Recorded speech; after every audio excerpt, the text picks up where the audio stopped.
नमस्कार, math with संकल्प YouTube channel में मैं चंदन सिंह आपका वेलकम करता हूं। और हम लोग पढ़ रहे थे मिक्सचर एंड लिगेशन के प्रीवियस ईयर क्वेश्चन।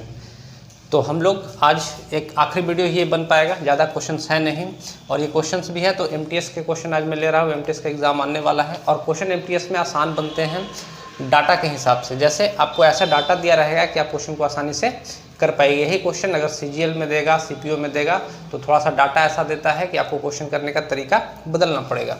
तो आइए हम लोग देखते हैं इस क्वेश्चन को कैसे कर पा रहे होंगे। तो हम इसका तरीका भी समझा रहे हैं आपको कि क्वेश्चन कैसे करेंगे और इस क्वेश्चन को हम लोग कैसे करेंगे या इस तरह के क्वेश्चन को कैसे करेंगे उसको भी आप लोग समझिएगा। क्या कह रहा है कि 3 कंटेनर PQR की क्षमता 5:4:8 के अनुपात में है। वे क्रमशः 1:4, 2:3 और 3:5 के अनुपात में दूध और पानी के मिश्रण से पूरी तरीके से भरे हुए हैं। यदि तीनों कंटेनरों को आपस में मिला दिया जाए तो दूध और पानी का अंतिम अनुपात क्या होगा, ये हमसे क्वेश्चन में पूछ रहा है। कैसे कर पा रहे हैं क्वेश्चन को, तो आप देखिएगा इसे बर्तन है, एक P है, एक Q है और एक R है। इनकी क्षमता 5 है, 4 है और 8, इसी रेशियो में इनकी क्षमताएं हैं। और साथ ही साथ हमसे कह रहा है कि क्रमशः 1:4, 2:3 और 3:5 के अनुपात में दूध और पानी के मिश्रण से पूरी तरीके से भरे हुए हैं। इसका मतलब ये है कि इसकी क्षमता 5 है, ये कंप्लीट भरा हुआ है, लेकिन दूध और पानी के मिश्रण से किस अनुपात में, तो 1:4 में। ये जो भरा हुआ है Q वाला बर्तन वो किस अनुपात में दूध और पानी से भरा हुआ है, तो 2:3 में। और ये वाला जो भरा हुआ है वो 3:5 में, 3:5 में। तरीका ये बनता है क्वेश्चन बनाने का कि जैसे इसके साथ हमको इसका रेशियो निकालना होगा, तो हम लोग को तरीका ये बनेगा कि जैसे इसका हम लोग एलसीएम ले लेते हैं। इसका ये एक कंप्लीट 5 है, एक कंप्लीट 5 है और एक कंप्लीट 8 है। इसका हम लोग एलसीएम ले लेते हैं, तो इसका एलसीएम कितना हो जाएगा, तो इसका एलसीएम हो जाएगा इस 5, 5 और 8 का 40। और इस 40 से हम लोग यहाँ भी गुना करेंगे, यहाँ भी गुना करेंगे, यहाँ भी गुना करेंगे। क्यों ऐसा करते हैं, ताकि ये संख्या आसानी से हमारा कट जाए। जैसे 5 और 5, 5, 8 का एलसीएम 40 है, तो यहाँ गुना 40 करेंगे, यहाँ गुना 40 करेंगे और यहाँ गुना 40 करेंगे। अब इस 5 से 40 कटेगा आसानी से, तो हमारा रेशियो इसका बन जाएगा। ये 5 से 40 कटेगा आसानी से, 8 से 40 भी कटेगा आसानी से। तो यहाँ से हम लोग इस रेशियो बनाते हैं और बाकी इसका मिक्सचर करके निकाल देते हैं। ये तरीका हुआ क्वेश्चन करने का जब आपका सीजीएल सीपीओ में देगा, जब आसानी से हमारा रेशियो नहीं बन पा रहा होगा तब। लेकिन यहाँ इस क्वेश्चन को करने का तरीका क्या होगा कि हम लोग को जो अनुपात दे के रखा है, हम लोग का जो अनुपात दे के रखा है, इसका 1:4 है, इसका 3:5 है और इसका इसका है 2:3 और इसका है 3:5। तो हम यहीं से आप समझेंगे इस 5 से 5 कट ही रहा है, ये 8 से 8 कट ही रहा है, बस इसका गड़बड़ है। तो हम लोग कह रहे हैं कि भाई ये भी 5 है, ये भी 5 है और ये 8 है। तो हम आसानी से बता सकते हैं कि यहाँ पे अगर 0 लगा देंगे तो इस 5 से 50 भी कट जाएगा। अगर यहाँ पे 0 लगा देते हैं तो इस 5 से 40 भी कट जाएगा और यहाँ पर अगर हम लोग 0 लगाते हैं इस 8 से 80 भी कट जाएगा। तो आसानी के साथ बता सकते थे कि अगर ये 4:5 है, इस 5 यूनिट का रिजल्ट 50 है, इसको समझा देते हैं, बाकी आगे डायरेक्ट लिख देंगे। इस 5 यूनिट का रिजल्ट कितना है, तो 50 है, तो 1 यूनिट का रिजल्ट कितना हो जाएगा, तो 10 हो जाएगा। यानी ये वाली मात्रा 10 होगी और ये वाली मात्रा 40 होगी। ये हमारा मात्रा आ गया। यहाँ पे इस 5 यूनिट का रिजल्ट कितना है, 40 है, तो 1 यूनिट का रिजल्ट कितना होगा, तो 5 इसको भागा गया तो 8 बार में जाएगा, तो ये 8 दूना ये 16 हो जाएगा और ये 24 हो जाएगा। ये 8 का रिजल्ट 80 है, तो 1 का रिजल्ट 10 हो जाएगा, तो ये 30 हो जाएगा और ये 50 हो जाएगा। और ये मिक्सचर किसका है, तो हमसे कह रहा है कि दूध और पानी का है। ये मिल्क है और ये वाटर है, इसमें ये मिल्क है और ये वाटर है, इसमें ये मिल्क है और ये वाटर है। जब इसको आपस में मिक्स करेंगे तो दूध के साथ दूध मिक्स हो जाएगा और पानी के साथ पानी मिक्स हो जाएगा। तो दूध हमारा 10, 16 और 30 है, 10, 16 और 30, इन तीनों में से दूध ले लिए, तो यह 30, 10, 40, 10, 50 और 56। और जब हम लोग पानी मिक्स करेंगे तो 40 इसमें है, 24 इसमें है और 50 इसमें है, तो 50, 40, 90 और 24, 114 हो जाएगा। इसको काट लीजिएगा 2 से, तो 28 दूना 56 हो जाएगा और 57 दूना 114 हो जाएगा। जो अंतिम अनुपात बनेगा दूध पानी का वो हमारा 28:57 बनेगा और यही हमारे प्रश्न का उत्तर है। तो उम्मीद है आपको ये बात समझ में आई होगी और हम लोग चलते हैं नेक्स्ट क्वेश्चन की ओर। तो आइए हम लोग इस क्वेश्चन को करने का प्रयास करते हैं। क्या कह रहा है कि कंटेनर में 30 लीटर दूध है जिसमें से 3 लीटर दूध निकाला जाता है और पानी से बदल दिया जाता है। यह प्रक्रिया 3 बार की जाती है। कंटेनर में पानी और दूध का अंतिम अनुपात क्या है। इसका किसी को अगर बेसिक देखना होगा तो मेरा मिक्सर एलिगेशन का वीडियो है, आप वहाँ से बेसिक देख सकते हैं। मैं यहाँ सिर्फ और सिर्फ क्वेश्चन आपको करने के तरीके ही बता सकता हूँ या बता रहा हूँ।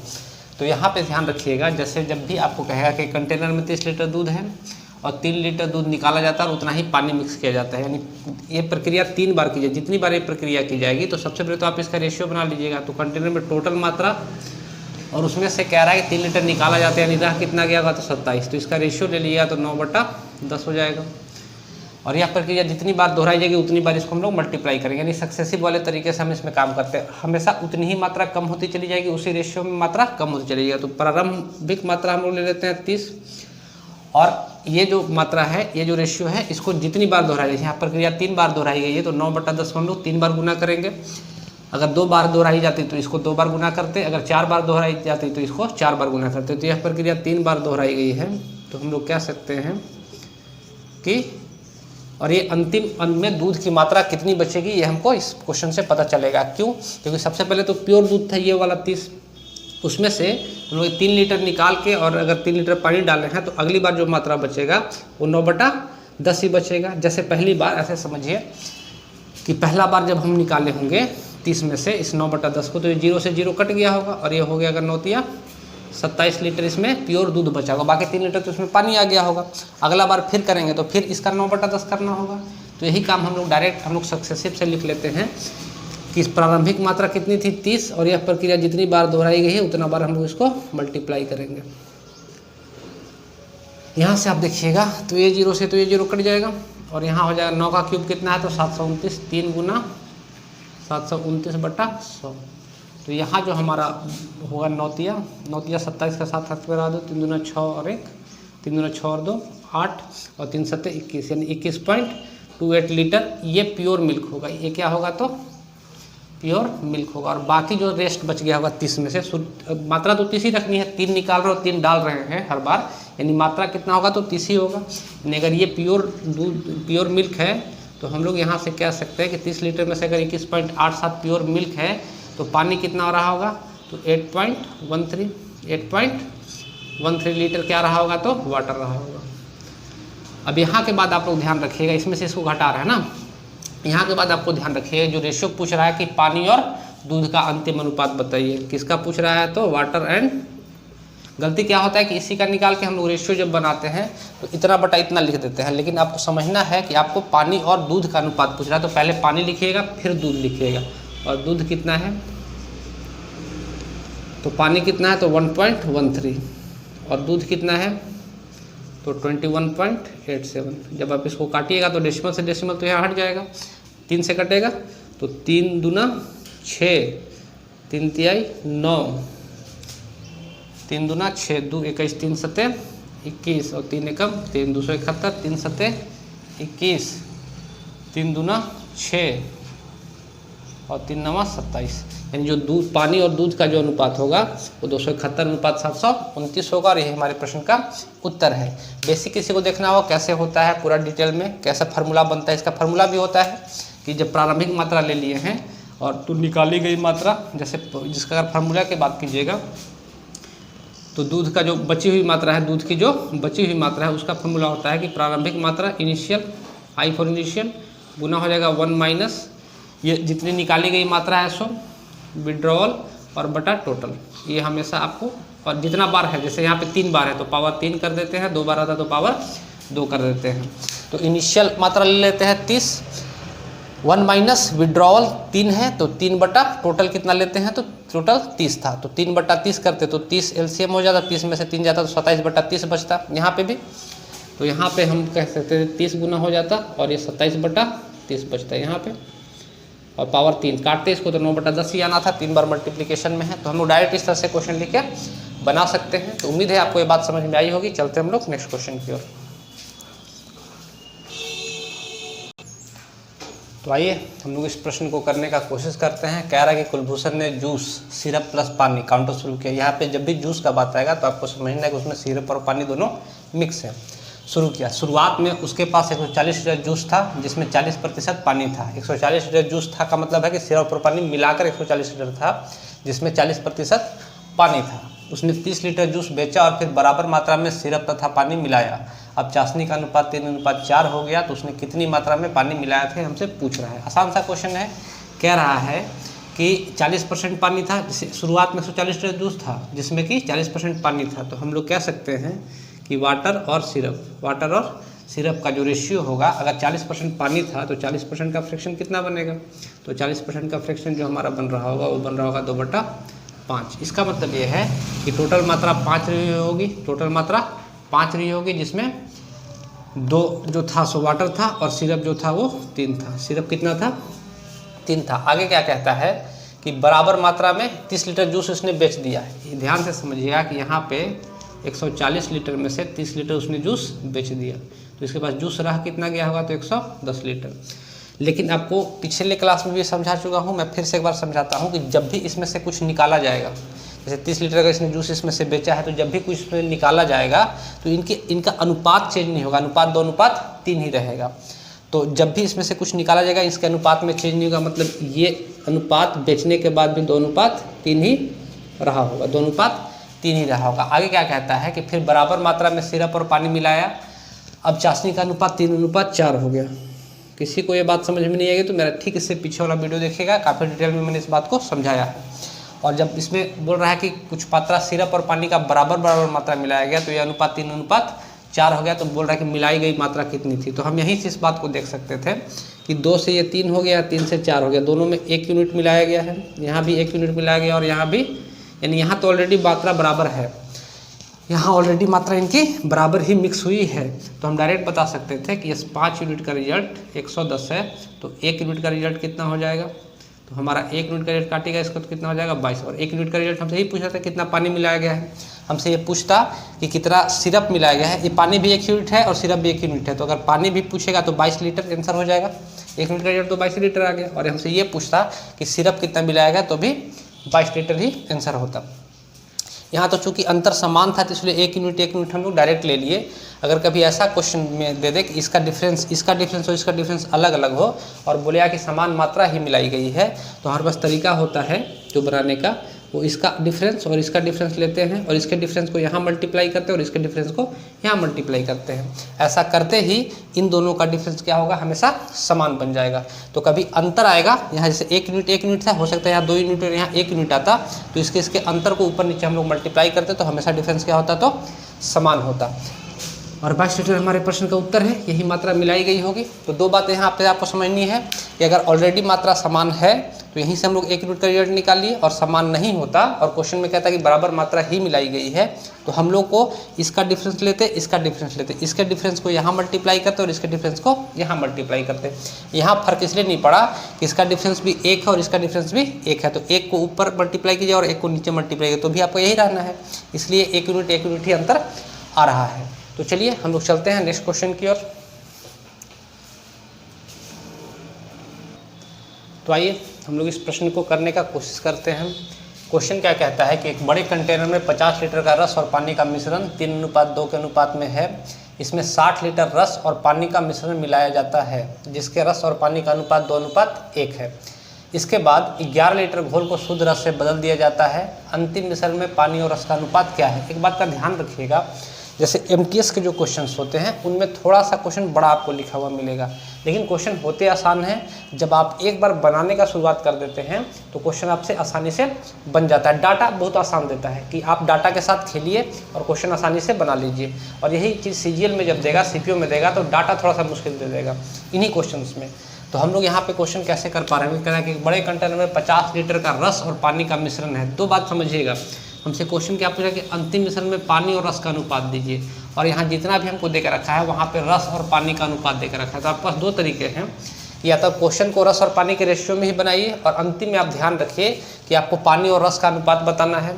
आपको पानी और रस का अनुपात बताना है। जो आपको निकल के आएगा, अगर रस और पानी लीजिएगा तो जो रेशियो निकल के आएगा रस और पानी का निकल के आएगा, लेकिन आपको जो आंसर बताना है वो पानी और रस का बताना है। मतलब इसको पलट के आपको आंसर बताना होगा। या फिर अगर आप अंतिम में याद नहीं रखना चाहते, एग्जाम में हड़बड़ी रहता है, और अंतिम याद रखना चाहते हैं तो आप शुरुआत से ही पानी और रस का ही अनुपात लेके चलिए, आपको आएगा भी पानी और रस का ही अनुपात। जैसे कि हम लोग कह सकते हैं कि अगर हम लोग पानी और रस का अनुपात ले लें, पानी और रस का अनुपात, तो कह रहा है कि एक कंटेनर, पहला कंटेनर है जिसमें कह रहा है कि 50 लीटर का रस और पानी का मिश्रण 3:2 है। यहाँ पे रस और पानी दिया, हम तो पानी और रस लेकर रखे हैं, तो पहले 2:3, ये 3:2 था, ये रस 3 था तो पानी 2 था। हम लोग पानी और रस लेके चले हैं तो पानी को 2 है और ये 3 है, इसी अनुपात में लिख लेंगे। और है कितना ये, तो कह रहा है कि 50 लीटर है। दूसरा बात जो हमको बोला कि इसमें जब मिक्स किया जाता है तो कह रहा है कि इसमें 60 लीटर रस और पानी का मिश्रण मिलाया जाता है, यानी इसमें 60 लीटर और इसमें ऐड किया जाता है, 60 लीटर इसमें और ऐड किया जाता है, तो टोटल कितना हो गया होगा। अच्छा रुक जाइए, यहाँ पे कह रहा है कि इसमें 60 लीटर और ऐड किया जाता है, इसमें प्लस किया जाता है, और जो ऐड किया गया है 60 लीटर रस और पानी का अनुपात, उसमें जो पानी और रस और पानी का अनुपात है वो 2:1 है। रस और पानी का अनुपात कितना है, 2:1 है, यानी इस जो ऐड हो रहा है इसमें 60 लीटर में इसका अनुपात कितना है, तो 1:2 है। ये 2:1 था रस और पानी का, हम तो पानी और रस लेके चले हैं तो पहले पानी रखेंगे फिर रस रखेंगे। और जब इसको मिक्स कर देंगे हम लोग, ध्यान समझिएगा, तो इसकी मात्रा हो कितनी जाएगी, तो हम लोग कहें कि इसकी मात्रा हो जाएगी 110 लीटर। यहाँ के बाद आपको ध्यान से समझना है, इतनी बात तक तो आसान सा बात था, यहाँ के बाद आपको समझना है क्या कह रहा है, जिसके रस और पानी का अनुपात 2:1 है, ठीक है। इसके बाद 11 लीटर घोल को शुद्ध रस से बदल दिया जाता है, अंतिम मिश्रण में पानी और रस का अनुपात ज्ञात कीजिए। तो आपको यहाँ पे ध्यान ये रखना है कि इसकी मात्राएं कितनी होंगी, जैसे ये 3 और 2 5 यूनिट मिलकर, यहाँ पे हम कह सकते हैं कि 5 यूनिट कितने को रिप्रेजेंट किया, 50 को, तो 1 यूनिट कितना को रिप्रेजेंट किया, 10 को, यानी ये 20 लीटर होगा और ये 30 लीटर होगा। और मैं यही समझा रहा हूँ कि एमटीएस के क्वेश्चन में ये डाटा आसान आपको मिलेगा हमेशा। यहाँ पे इस 3 यूनिट का रिजल्ट कितना हो जाएगा, तो 60 लीटर, तो 1 यूनिट का रिजल्ट हो जाएगा 20, तो ये भी 20 से गुना हो जाएगा और ये भी 20 से गुना हो जाएगा। तो हम कह सकते हैं कि यहाँ जो मात्रा बनी होगी, ये कंप्लीट 110 बन गई होगी, और यहाँ जो मात्रा बनी होगी उसमें पानी कितना होगा, तो 20 और 20 40, और यहाँ जो रस होगा वो 40 और 30 70 होगा, 40 और 30 70 होगा। यही हमसे क्वेश्चन में कह रहा है। यहाँ के बाद कह रहा है कि 11 लीटर घोल को शुद्ध रस से बदल दिया जाता है, अंतिम मिश्रण में पानी और रस का अनुपात ज्ञात कीजिए। तो यहाँ से हम समझेंगे ये कंप्लीट तो 110 यूनिट 110 को ही रिप्रेजेंट किया है। अब इसमें से अगर हम लोग 11 लीटर में निकाल दें, यहाँ के बाद ध्यान से समझिएगा बात को, या फिर आप इसका रेशियो भी ले सकते थे। जैसे यहाँ के बाद अगर हम लोग निकाल दें, ध्यान से समझिएगा, जैसे इसको आप रेशियो ले लीजिए, जैसे 40 और 70 आया तो 4:7 ले लीजिए, तो हम कह सकते हैं कि 11 यूनिट 110 को रिप्रेजेंट किया है, और इसमें से कह रहे हैं कि 11 लीटर घोल निकाला जाता है। इसमें से 11 लीटर जब घोल निकालेंगे तो ये हो कितना जाएगा, तो 99 लीटर। ये कितना हो जाएगा, 99 लीटर।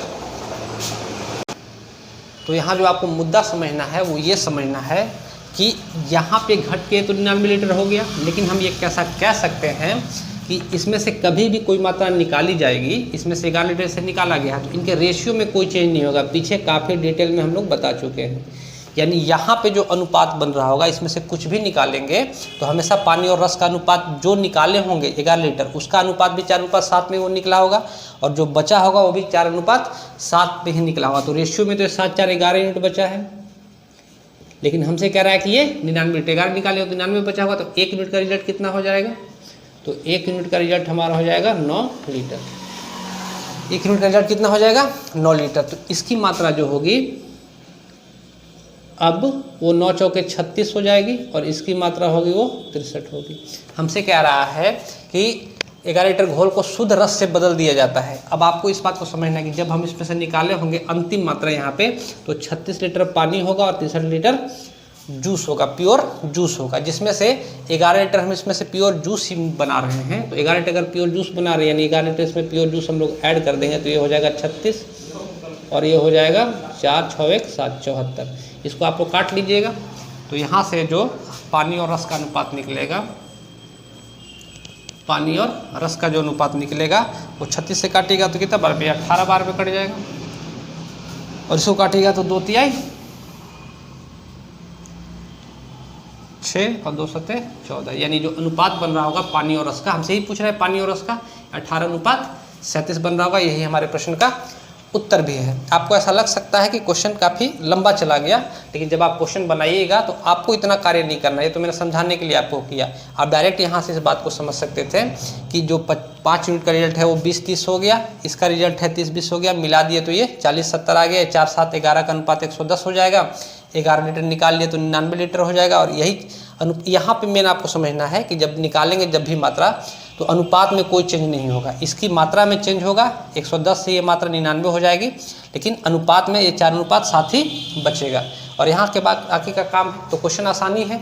तो चलिए हम लोग चलते हैं नेक्स्ट क्वेश्चन की ओर। ये क्वेश्चन आपको समझ में आया होगा, एक बार और देख लीजिएगा पीछे करके, कम समझ में आया होगा तो चलते हैं हम लोग नेक्स्ट क्वेश्चन की ओर। तो आइए हम लोग इस प्रश्न को करने का कोशिश करते हैं। ये भी MTS 2021 का ही क्वेश्चन है। आसान से क्वेश्चन बनते हैं MTS में, ज़्यादा कुछ मेहनत रहता नहीं है। इस क्वेश्चन भी काफ़ी आसान सा क्वेश्चन है, मेरे ख्याल से आप लोग अब ऐसे क्वेश्चन खुद भी कर पाइएगा। तो ये मिक्सचर इंटीग्रेशन का भी और इस वीडियो का भी आखिरी क्वेश्चन है।